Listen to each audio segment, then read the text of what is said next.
नमस्कार दोस्तों, Saraswat steno and typing classes में मैं प्रमोद सारस्वत आपका एक बार फिर से स्वागत करता हूं। और अगर आपने हमारे चैनल को अब तक सब्सक्राइब नहीं किया है तो इसे जरूर सब्सक्राइब कर लीजिए और बेल आइकन पे क्लिक करना ना भूलें। तो दोस्तों, हम चलते हैं आज के टॉपिक पे, जो कि है राजस्थान में किसान आंदोलन।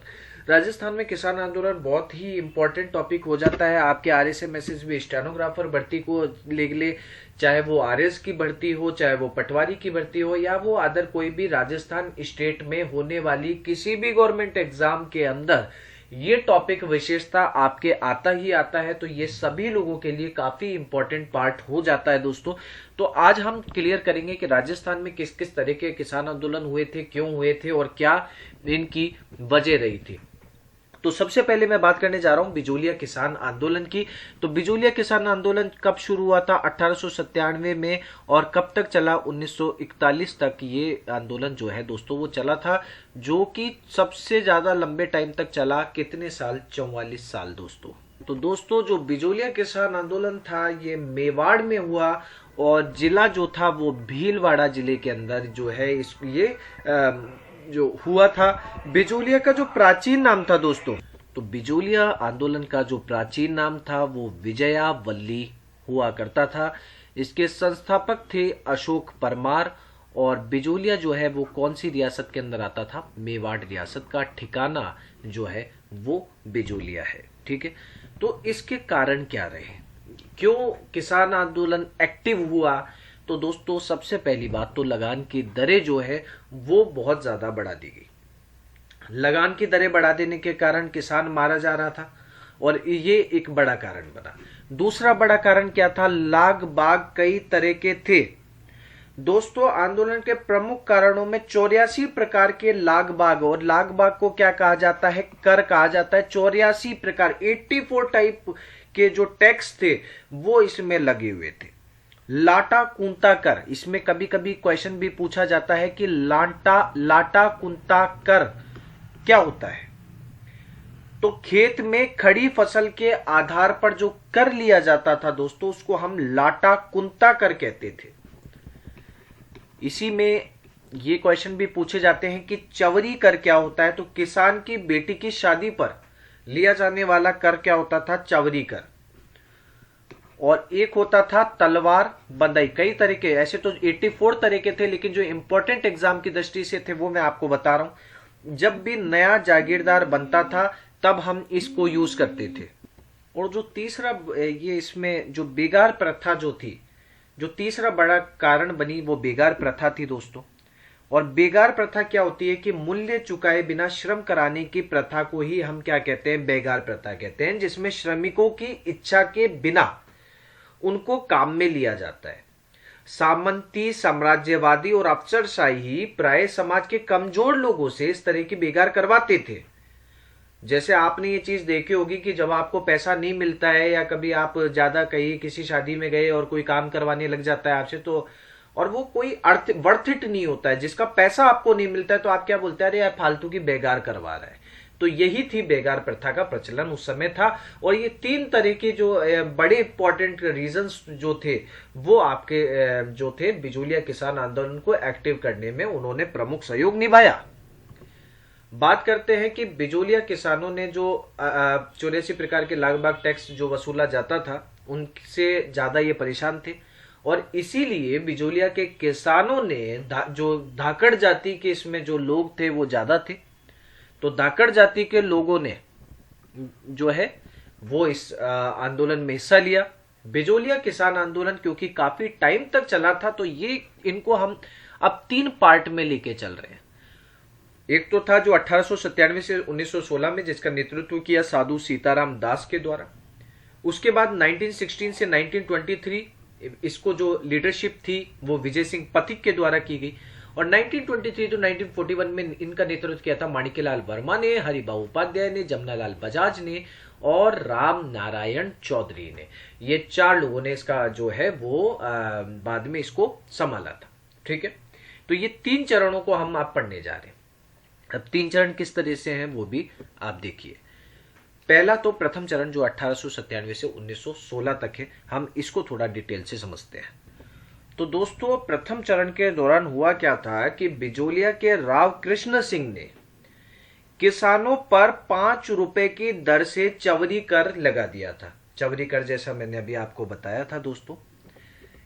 क्या था चवरी कर?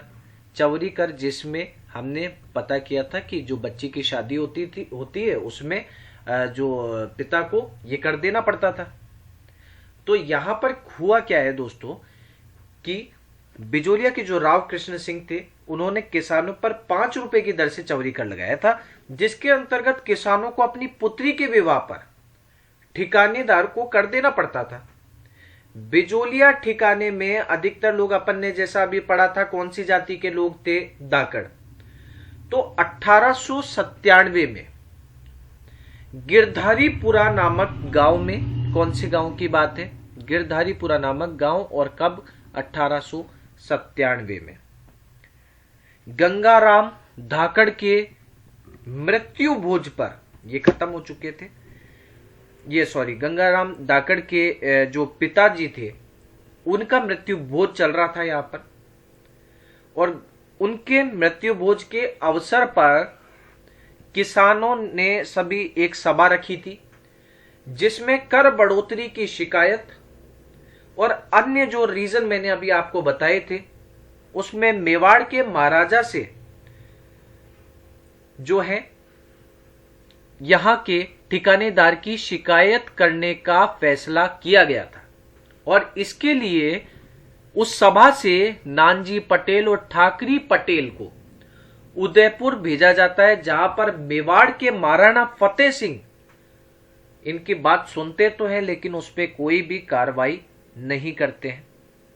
ठीक है, मतलब ये जो वार्तालाप थी वो क्या हुई? असफल हुई। इस समय बिजोलिया के जो ठिकानेदार थे वो कौन थे? राव कृष्ण सिंह थे, जैसा मैंने अभी आपको बताया।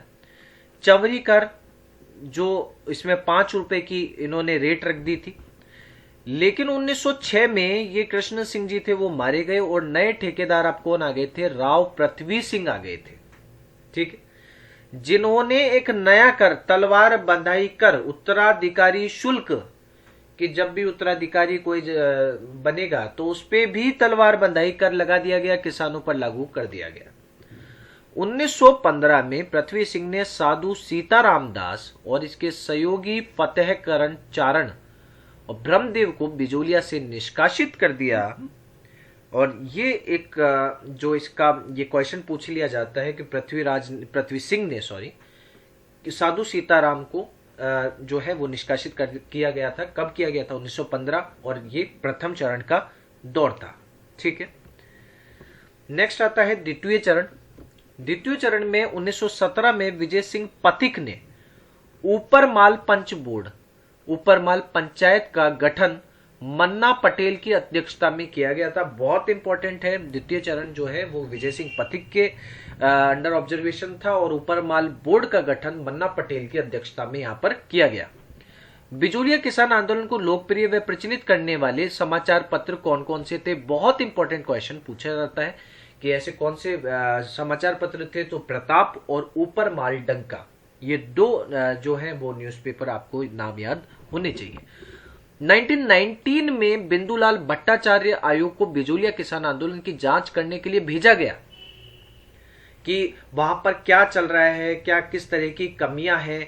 इस आयोग ने लगान की दरें कम करने तथा लाग बागों को हटाने की सिफारिशें की, परंतु जो मेवाड़ के महाराणा थे ना, मेवाड़ के महाराणा ने इसकी कोई भी सिफारिश जो थी वो स्वीकार नहीं की। और ऐसे में दोस्तों 1922 में राजपूताना का जो एजीजी था, मैंने बताया था एजेंट टू गवर्नर जनरल, उनका नाम क्या था? रॉबर्ट हॉलैंड, जो कि कहां आते थे? बिजोलिया। बिजोलिया कहां है? भीलवाड़ा। बिजोलिया आते थे और किसानों और ठेकेदारों के मध्य समझौता करवाते हैं। ये समझौता लेकिन स्थायी सिद्ध नहीं हुआ। हाँ ठीक है, दोनों की बात मानी गई, लेकिन इसका कोई परमानेंट इलाज नहीं हुआ। 1923 में विजय सिंह पथिक को गिरफ्तार किया गया और उनको 6 वर्ष की सजा सुना दी गई। तो इसको दबाने की सीधी बात है, अंग्रेजों की हमेशा से एक भूमिका रही है कि आपको जब भी कुछ करना है तो उसको जेल कर दो, धमकाओ, दबाव दो, और यही चीज चल रही थी यहाँ पर। तृतीय चरण की जब अपन बात करते हैं तो वो चलता है 1923 से 1941 में। 1941 में मेवाड़ के प्रधानमंत्री थे सर टी विजयराघवाचार्य। इन्होंने अपने राजस्व मंत्री डॉक्टर मोहन सिंह मेहता को बिजोलिया भेजा और इसने ठिकानेदार और किसानों के मध्य समझौता किया। थर्ड पार्ट के अंदर अब किसने भेजा है? विजय राघवाचार्य ने अपने राजस्व मंत्री डॉक्टर मोहन सिंह मेहता को यहां पर भेजा और उनका समझौता कराने के लिए भेजा। इसके तहत लगान की दरें कम कर दी गई, लाग बाग हटा दिए गए और बेगार प्रथा को क्या कर दिया गया? समाप्त कर दिया गया। यह किसान आंदोलन सफलतापूर्वक समाप्त हुआ। इसने सफलता आखिरकार पाई। इस आंदोलन में 2 महिलाएं भी जो है वो उन्होंने भाग लिया, रानी भीलनी और उदी मालन। साथ ही दोस्तों कभी जो अगर डीप क्वेश्चन आ जाते हैं तो यहां पर यह भी आ जाता है कि किन महिलाओं के द्वारा, तो एक अंजना देवी चौधरी, अंजना देवी चौधरी जिन्होंने इसमें भाग लिया था, नारायण देवी और रमा देवी, नारायण देवी और रमा देवी, ये कुछ एक महिलाओं के नाम हैं जो इसके अंदर जो है वो आते हैं। ठीक है। और जो प्रताप है दोस्तों, वो गणेश शंकर विद्यार्थी के द्वारा, जो न्यूज़पेपर था प्रताप, वो गणेश शंकर विद्यार्थी के द्वारा जो है वो छापा गया। तो ये भी जो है वो काफी इंपॉर्टेंट क्वेश्चन बन जाता है, आप इसको नोट डाउन जरूर करें। और किसान आंदोलन के समय काफी बहुत ज्यादा इंपॉर्टेंट क्वेश्चन है कि किसान आंदोलन के समय, कौन सी किसान आंदोलन? बिजोलिया किसान आंदोलन के समय माणिक्य लाल वर्मा के द्वारा पंछीड़ा गीत गाया गया, जो कि किसानों को उनको बहुत ज्यादा मोटिवेट किया इस गाने ने। ठीक है। तो ये किसके द्वारा, पंछीड़ा गीत किसके द्वारा लिखा गया? माणिक्य लाल वर्मा के द्वारा। ठीक है। तो इस तरह से अपना बिजोलिया किसान आंदोलन जो है वो अपन पूरा समझ चुके हैं। नेक्स्ट अपन चलते हैं बेंगू किसान आंदोलन। बेंगू कहां पर? चित्तौड़गढ़ में। इसकी शुरुआत भी वही प्रॉब्लम से, हर जगह लाल बाग का प्रॉब्लम, बेगार प्रथा का विरोध के परिणाम स्वरूप 1921 ईस्वी में इसकी शुरुआत हो गई। आंदोलन की शुरुआत किसके द्वारा हुई? राम नारायण चौधरी ने की। और बाद में इसकी बागडोर किसने संभाली? विजय सिंह पथिक के द्वारा संभाली गई। तो बेंगू किसान आंदोलन किसके द्वारा शुरू किया गया? राम नारायण चौधरी द्वारा। लेकिन बागडोर किसके द्वारा संभाली गई? विजय सिंह पथिक के द्वारा। इस समय बेंगू के ठाकुर कौन थे? अनूप सिंह। 1923 में अनूप सिंह और राजस्थान सेवा संघ के मंत्री थे राम नारायण। तो यहां पर अनूप सिंह और राम नारायण चौधरी के मध्य 1923 में एक समझौता होता है जिसको कहते हैं बोल्शेविक समझौते की संज्ञा यहां पर उसको दी गई है। यह संज्ञा किसान आंदोलन के प्रस्तावों के लिए गठित ट्रेंच आयोग ने दी थी। तो बोल्शेविक समझौता किस आयोग के द्वारा? ट्रेंच आयोग के द्वारा, अनूप सिंह और किसके द्वारा? राम नारायण चौधरी के मध्य में ये बोल्शेविक समझौता यहां पर हुआ। 13 जुलाई 1923 को गोविंदपुरा गांव में किसानों का एक सम्मेलन हुआ। सेना के द्वारा किसानों पर गोलियां चलाई गई, जिसमें रूपा जी और कृपा जी नामक 2 किसान शहीद हो गए। रूपा जी और कृपा जी को कनेक्ट करेंगे बेंगू किसान से। अंत में यहां पर क्या हुआ? बेगार प्रथा को समाप्त किया गया और यह आंदोलन विजय सिंह पथिक के नेतृत्व में ही समाप्त हो गया। ठीक है। नेक्स्ट अपन बात करते हैं। तो तीसरा अब इंपॉर्टेंट आता है अलवर में किसान आंदोलन। तो सुअर पालन विरोधी आंदोलन जो था वो कहां पर हुआ? अलवर में। और किस ईयर में हुआ? 1921 में। अब यहां पर क्या है कि अलवर में जो बाड़े होते थे, सुअर के बाड़े, वहां पर सरकार के द्वारा सुअर पालन किया जाता था। जब कभी इन सुअर को खुला छोड़ा जाता था तो ये वहां के किसानों की फसलों को नष्ट कर देते थे, जिसका किसानों के द्वारा विरोध किया गया, क्योंकि वो पूरा जो काम करते हैं उसको सुअर आके नष्ट कर जाते थे। जबकि सरकार ने सुअरों को मारने पर कानून लगा रखा था, पाबंदी लगा रखी थी। ऐसे में सुअर पालन विरोधी आंदोलन शुरुआत हुई और अंत में 1921 में सरकार के द्वारा सुअरों को मारने की अनुमति दे दी गई और यह आंदोलन शांत हो गया। नेक्स्ट हम करते हैं नीमू चना किसान आंदोलन पे। दोस्तों, नीमू चना किसान आंदोलन 1923 से 1924 चला। 1923-24 में महाराजा जयसिंह, अलवर के महाराजा जयसिंह द्वारा लगान की दरों को बढ़ा देने पर 14 मई 1925 को नीमू चना गांव में 800 किसानों ने एक सभा आयोजित की थी, जिस पे बात चल रही थी लगानों की दर को कम करने की, जिस पर पुलिस ने गोलियां चला दी, जिसमें सैकड़ों किसान मारे गए। दोस्तों, गांधी जी ने इस आंदोलन को जलियांवाला बाग कांड भी कहा।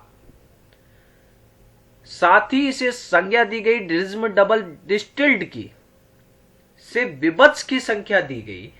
तो सरकार को लगान के बारे में इस जलियांवाला कांड, ये काफी इंपॉर्टेंट होता है कि गांधी जी ने जलियांवाला कांड किसको नाम दिया? नीमू चना किसान आंदोलन को। कहां हुआ? अलवर में हुआ। कब हुआ? 14 मई 1925 को हुआ। कितने किसान थे? 800 किसान थे।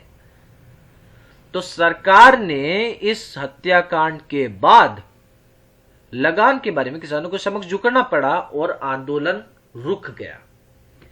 नेक्स्ट आते हैं हम मारवाड़ किसान आंदोलन में।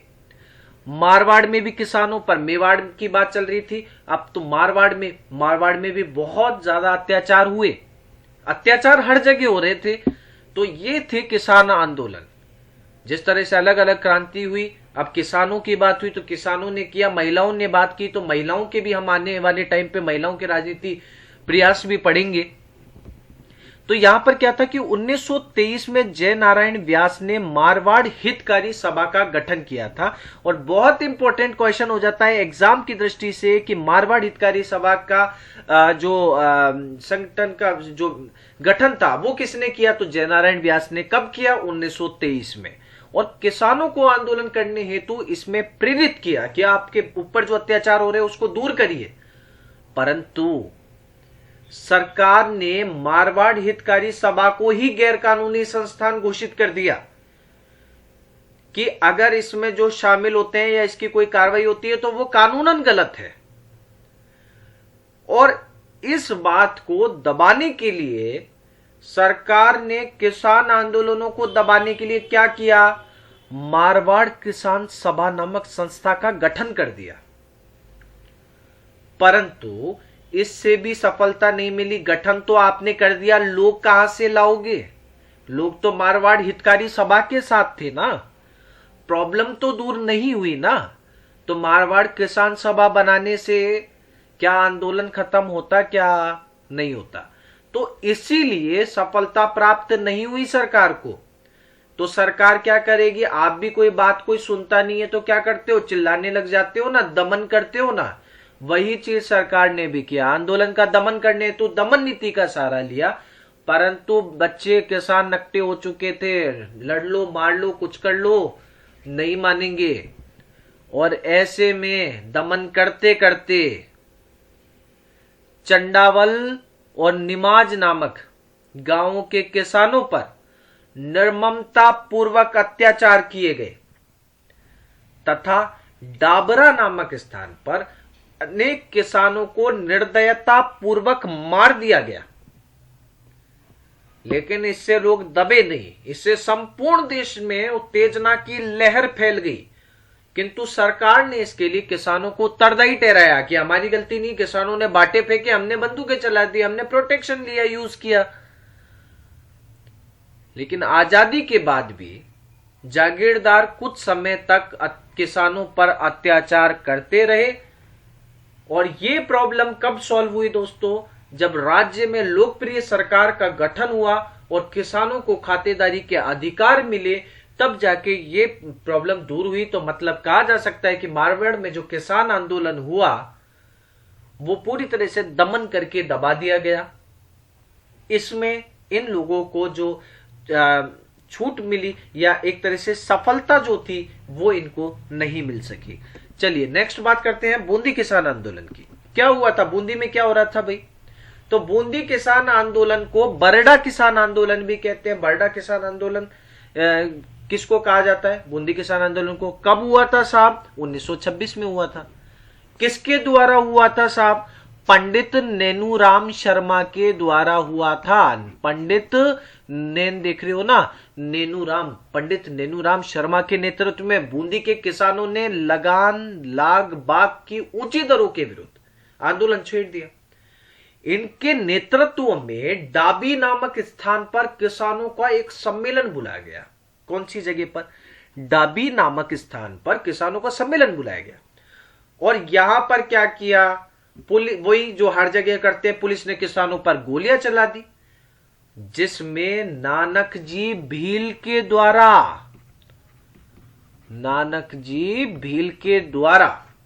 झंडा गीत गाते हुए वो वहां पर उस गोलियों के शिकार हो गए, वो शहीद हो गए।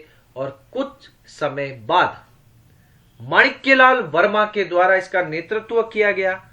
यह आंदोलन 17 वर्ष तक चला और 1943 में यह आंदोलन समाप्त हुआ। ठीक है, तो यह था बूंदी किसान आंदोलन, जिसको भी हम यही कह सकते हैं कि एक सफल जो आंदोलन था वो नहीं हो पाया। मातृकुंडिया किसान आंदोलन की बात कर रहे हैं, जो कि चित्तौड़गढ़ में हुआ।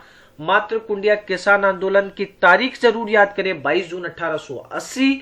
और यह एक जाट किसान आंदोलन था। क्वेश्चन पूछा जाता है कि कौन सा किसान आंदोलन जाट किसान आंदोलन था? तो मातृकुंडिया किसान आंदोलन कहां? चित्तौड़ में। तो ये काफी इंपॉर्टेंट क्वेश्चन हो जाता है। और इसका मुख्य कारण क्या था? नई भू राजस्व व्यवस्था। और इस समय जो मेवाड़ के शासक हुआ करते थे उनका नाम भी पूछा जाता है कि मातृकुंडिया किसान आंदोलन के दौरान मेवाड़ के शासक कौन थे? तो महाराणा फतेह सिंह।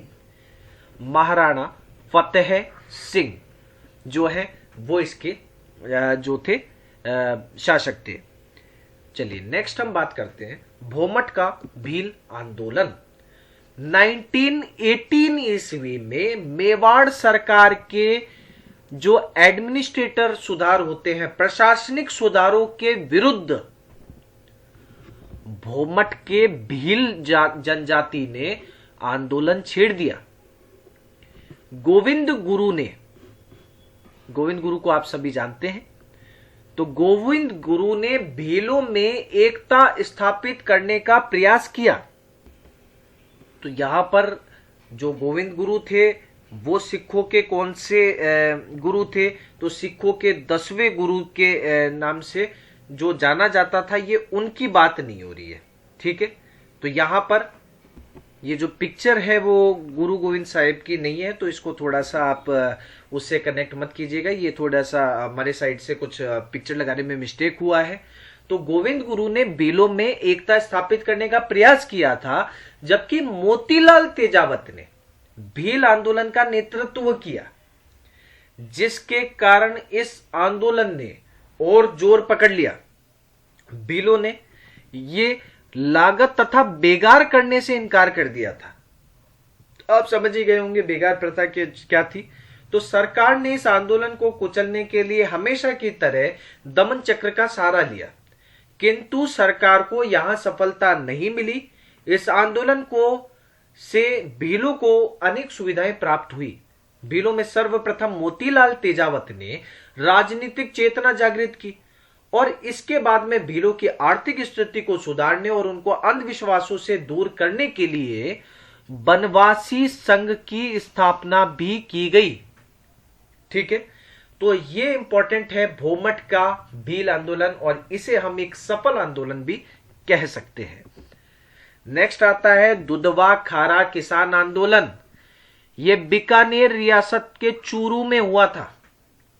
बीकानेर रियासत के दुधवा खारा कांगड़ा गांव के किसानों ने जागीरदारों के अत्याचार और शोषण के विरुद्ध ये आंदोलन किया। इस समय बीकानेर के जो शासक थे, रियासत के जो शासक थे, वो कौन थे? शार्दुल सिंह जी। शार्दुल सिंह जी ने, ये किसके पुत्र थे? गंगा सिंह जी के पुत्र थे। इस आंदोलन का नेतृत्व रघुवर दयाल गोयल, वैद्य मागाराम, हनुमान सिंह आर्य के द्वारा किया गया, जो कि इतना इंपॉर्टेंट आपके एग्जाम की दृष्टि से नहीं है, लेकिन फिर भी अगर क्वेश्चन बन जाता है तो आपको इसके नाम एक बार के लिए याद होने चाहिए। जागीरदारों ने किसानों पर भीषण अत्याचार किए गए और इस आंदोलन को कुचल दिया गया और यह आंदोलन एक असफल आंदोलन की श्रेणी में आकर खड़ा हुआ। नेक्स्ट बात करते हैं शेखावाटी किसान आंदोलन। शेखावाटी किसान आंदोलन कहां हुआ था? सीकर में, ठाकुर कल्याण सिंह जी के द्वारा। ठीक है, कब हुआ था? 1925 में। ठीक है, तो सीकर के ठाकुर कल्याण सिंह द्वारा 1922 में 25 से 50% तक भूमि लगान वसूल किए जाने के कारण, और यहां पर एक थोड़ी सी लाइन जो है वो हुई थी कि ठाकुर कल्याण सिंह के द्वारा ये किसान आंदोलन स्टार्ट नहीं हुआ, इनके द्वारा जो लगान वसूला गया उसके द्वारा ये जो है उसके कारणों से ये किसान आंदोलन चालू हुआ। और कब हुआ? 3 साल के बाद, जब लोगों को ज्यादा से ज्यादा परेशानी आने लगी 1925 में, जब 25 से 50% तक के भूमि लगान बढ़ा दिए गए, तब किसानों ने व्यापक आंदोलन प्रारंभ किया। और यह आंदोलन पलथाना, कटराथल, गोधरा, कुंदन गांव आदि गांवों में फैला हुआ था। खुंडी गांव और कुंदन गांव में पुलिस द्वारा, जो पुलिस थी उसके द्वारा कार्रवाई की गई और यहां पर अनेक किसान जो है वो पुलिस के द्वारा मारे गए। शेखावाटी किसान आंदोलन में जयपुर प्रजामंडल का भी महत्वपूर्ण योगदान रहा। 1946 में हीरा लाल शास्त्री के माध्यम से इस आंदोलन को जो है वो समाप्त किया गया। शेखावाटी आंदोलन सीकर आंदोलन का ही एक विस्तार रूप था, जिसमें झुंझुनू, चूरू क्षेत्र के किसानों द्वारा विभिन्न स्थान पर सामंत और ठाकुरों के शोषण के विरुद्ध आवाज को उठाई गई। नेक्स्ट हम बात करते हैं किशोरी देवी महिला आंदोलन, जो कि शुरू हुआ 25 अप्रैल 1934 को। तो अब इसके बारे में हम देखते हैं। सीहोर के ठाकुरों द्वारा जाट महिलाओं के साथ दुर्व्यवहार के विरोध में, और यह जगह है सीकर के विरोध में, 25 अप्रैल 1934 को कटराथल नामक स्थान पर सरदार हरलाल सिंह की पत्नी किशोर देवी के नेतृत्व में, किशोर देवी के नेतृत्व में जाट महिलाओं के एक सम्मेलन बुलाया गया। ठीक है, किसके नेतृत्व में? हरलाल सिंह की पत्नी किशोर देवी ने एक जाट महिलाओं का एक सम्मेलन बुलाया। इस जाट महिलाओं के सम्मेलन में लगभग 10,000 महिलाओं ने भाग लिया था, जो कि अब तक का सबसे बड़ा महिला आंदोलन बना। श्रीमती रमा देवी, श्रीमती दुर्गा देवी, श्रीमती उत्तमा देवी ने इस आंदोलन में सक्रिय रूप से भाग लिया। तो ये भी आपको नाम याद होने चाहिए, रमा देवी, दुर्गा देवी और उत्तमा देवी इस आंदोलन में सक्रिय भाग लिया। ठाकुर देशराज की पत्नी श्रीमती उत्तमा देवी के ओजस्वी भाषण ने महिलाओं में साहस और निर्भयता का संचार किया और किशोरी देवी के प्रयासों से शेखावाटी क्षेत्र में राजनीतिक चेतना जागृत हुई और ये एक सफल आंदोलन के रूप में जाना गया।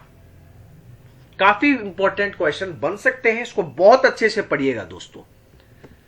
नेक्स्ट आता है मेव किसान आंदोलन, और उस मेव किसान आंदोलन को शुरू करने से पहले दोस्तों मैं आपको बता देना चाहता हूं कि आप जो तैयारी कर रहे हैं, तो यहां पर देखिए ये वीडियोस है, यहां पर आपको प्रॉपर रूप से क्वेश्चंस जो है वो क्रैक करने में दिक्कत आ सकती है। ये आपका बेस तो क्लियर करते हैं, लेकिन एग्जाम में तो ऑब्जेक्टिव टाइप क्वेश्चंस आते हैं ना दोस्तों, तो वो कैसे क्रैक होंगे? तो दोस्तों उसके लिए हम लोग आपके लिए अलग से बुक्स भी होती है इनकी, जो बुक्स आप सारस्वत स्टेनो क्लासेस के द्वारा बाय कर सकते हैं, जिसमें आप नीचे दिए गए नंबर पे अधिक जानकारी ले सकते हैं।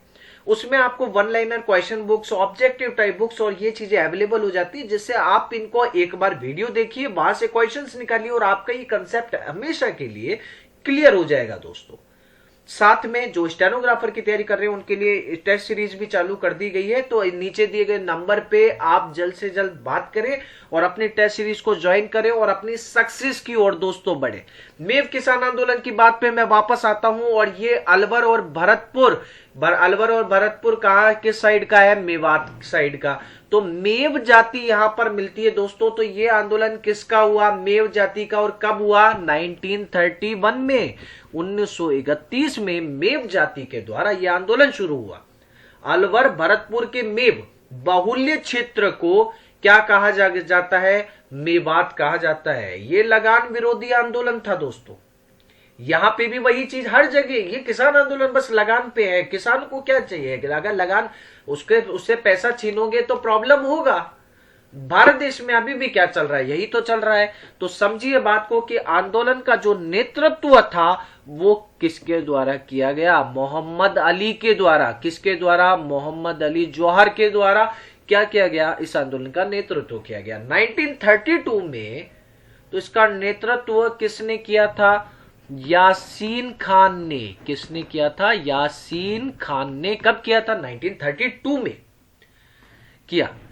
अलवर के किसानों ने लगान देने से इनकार कर दिया। 1933 के अंदर क्या हुआ? ब्रिटिश सरकार ने किसानों की कुछ मांगे मानकर आंदोलन को रोक दिया और यह आंदोलन एक सफल आंदोलन की ओर बढ़ा।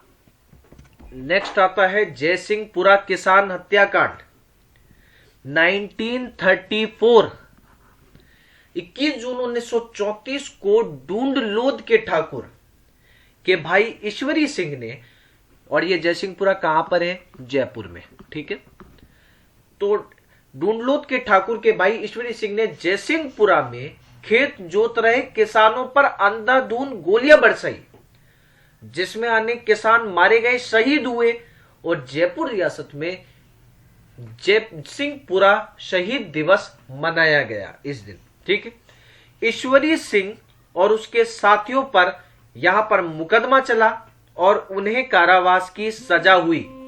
जयपुर राज्य में यह प्रथम मुकदमा हुआ जिसमें जाट किसानों के हत्यारों को सजा दिलाना संभव हो सका, और ये एक बहुत बड़ी मिसाल कायम हुई जयसिंहपुरा किसान हत्याकांड से, इस आंदोलन से, ठीक है। तो ये काफी इंपॉर्टेंट पार्ट था। नेक्स्ट बात करते हैं सीकर शेखावटी किसान आंदोलन।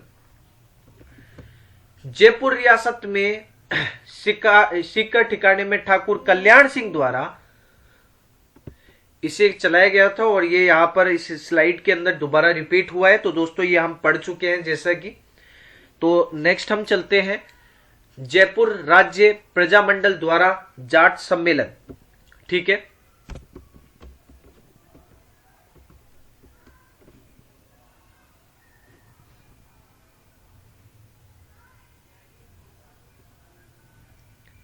तो यहां पर क्या था? जयपुर राज्य प्रजामंडल द्वारा जो जाट सम्मेलन था 3 दिसंबर 1945 को जयपुर राज्य प्रजामंडल द्वारा ताजसर नामक स्थान पर विशाल जाट सम्मेलन का आयोजन किया गया। प्रजामंडल समिति के सदस्य इसमें रहे हीरालाल शास्त्री, टीकाराम पालीवाल, सरदार हरलाल सिंह और एडवोकेट श्री विद्याधर कुल्हारी। इनके द्वारा प्रस्तुत प्रतिवेदन राज्य के भूमि सुधारों के इतिहास का मैग्ना कार्टा कहा जाता है। बहुत ज्यादा इंपॉर्टेंट बात है कि भूमि सुधारों के इतिहास में मैग्ना कार्टा किसको कहा जाएगा? तो हीरालाल शास्त्री, टीकाराम पालीवाल, सरदार हरलाल सिंह और एडवोकेट श्री विद्याधर कुल्हारी के द्वारा प्रस्तुत प्रतिवेदन राज्य के भूमि सुधारों के इतिहास में मैग्ना कार्टा कहा जाता है। यह एक संपूर्ण दस्तावेज था जिसमें किसानों से संबंधित सभी समस्याओं, भूमि का स्थायी बंदोबस्त हो, लगान हो या अन्य कोई किसी तरह की न्यायोचित दर भूमि पर किसान का स्वामित्व, बेदखली के विरुद्ध सुरक्षा, लाग बाग, बेकार खेतों पर लगाए गए पेड़ों का अधिकार आदि सभी समस्याओं के समाधान को यहां पर प्रस्तुत किया गया था। इसमें सारी प्रॉब्लमों को का जो था वो सॉल्यूशन जो था वो यहाँ पर आपको किसानों को दिया गया था। ठीक है, तो ये दोस्तों कुछ इंपॉर्टेंट किसान आंदोलन थे जिसपे से आपके काफी क्वेश्चंस आपके बनेंगे। तो उम्मीद करता हूं आपको हमारी ये वीडियोस पसंद आ रहे हैं दोस्तों, और अगर आपको यहाँ पर कुछ और एडवांस चीजें चाहिए या आपको इसमें कोई कमी लगती है या आपको कुछ अच्छा लगता है इन वीडियोस में, तो कमेंट सेशन में आप हमें जरूर बताएं दोस्तों, क्योंकि जो कमेंट सेशन में आप लोग जो हमें बताते हैं उससे हमें बहुत प्रॉफिट मिलते हैं कि हम उसमें क्या डेवलप करें या क्या आपको और अच्छी चीजें दे सके। तो दोस्तों ज्यादा से ज्यादा आप लाइक करें या नहीं करें, लेकिन कमेंट्स जरूर करें और हमें बताएं कि आपको ये वीडियोस कैसे लग रहे हैं। और दोस्तों अगर आप कर रहे हैं स्टेनोग्राफी की तैयारी तो बेशक आपके लिए Saraswat steno classes first choice है, जहां पर आप अपनी स्टेनोग्राफी की तैयारी को कर सकते हैं। Thank you.